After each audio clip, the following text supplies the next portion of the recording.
that, that he and, and some of his like game designer friends, for example, they talk about this concept of good hands. And good hands is a concept where it's like you step into like a game space and you want to know if you're familiar with the game designer, then you trust them to sort of like put you back into, they're going to basically going to take care of you. And that could be lots of different ways that gets expressed. That could be like a little design flourish. It could be like the polish for the game.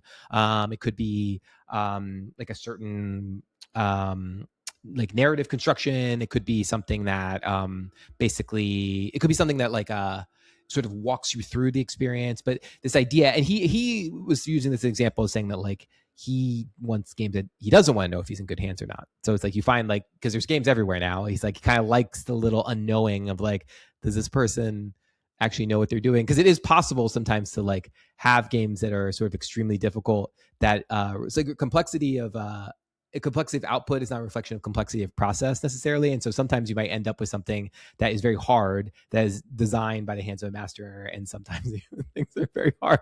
And it's like someone has no idea what they're doing. So that concept of good hands I thought was super interesting. Yeah, and it takes that concept of difficulty and puts it over on the production side, which is, part of what I was thinking about the wine, to stay with the wine metaphor, the liquor metaphor for a minute. Like, good hands, like having a vintner that's going to have like the right balance of complexity, or a cocktail maker is going to like balance everything right.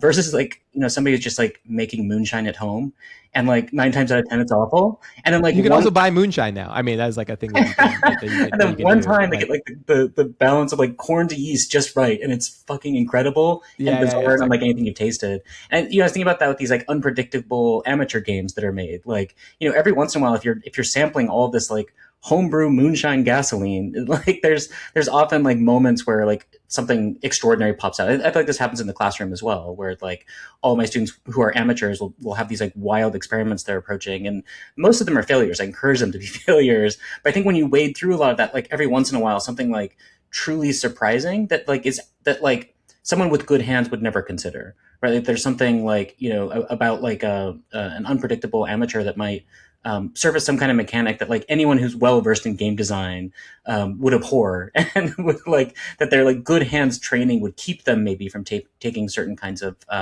creative leaps. Right.